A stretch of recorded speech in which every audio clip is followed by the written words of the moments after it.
अस्सलामुअलैकुम। आप देख रहे हैं हमारा YouTube चैनल रोशन रास्ता ब्राइट पाथ।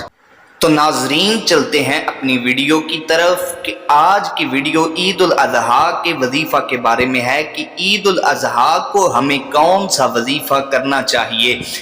अगर आपने ईद उल अज़हा वाले दिन 10 ज़िलहज को ये वजीफ़ा कर लिया तो रब करीम अपने प्यारे हबीब का सदका आपको हर बीमारी से दूर रखेगा।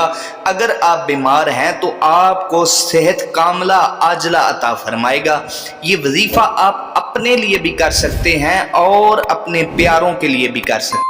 अगर आपके कुराबा में से कोई बीमार है, आपके घर में से कोई बीमार है, तो आप ये वजीफ़ा करें। ईद वाले दिन 10 ज़िलहज को रात को कर लें या दिन को कर लें, जब भी आप फ्री हों, ये दिन या रात को वजीफ़ा जब भी करें, इंशाअल्लाह ताला अल्लाह पाक सेहत कामला अता फरमाएगा।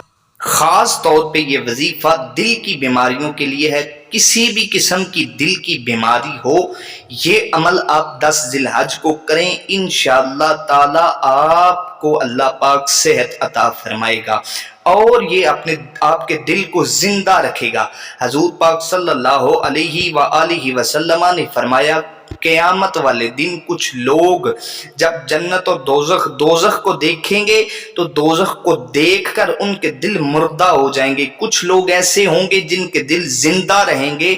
और वो लोग कौन हैं? वो लोग इन दिनों में जो वज़ाइफ करते हैं, जो इबादत करते हैं, उन लोगों के बारे में है। अगर आपने ये वजीफ़ा कर लिया तो आपका दिल जिंदा रहेगा, मुनव्वर रहेगा।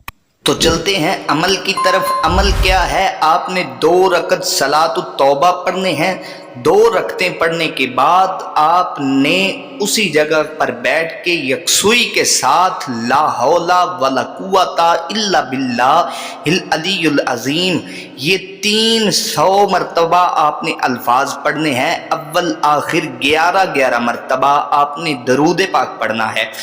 जब ये अमल आप कर लें तो रब ताला से दुआ मांगें सेहत की, इंशाअल्लाह ताला रब ताला आपको हर किस्म की बीमारी से दूर रखेगा, बिलखसूस दिल की बीमारी से दूर रखेगा।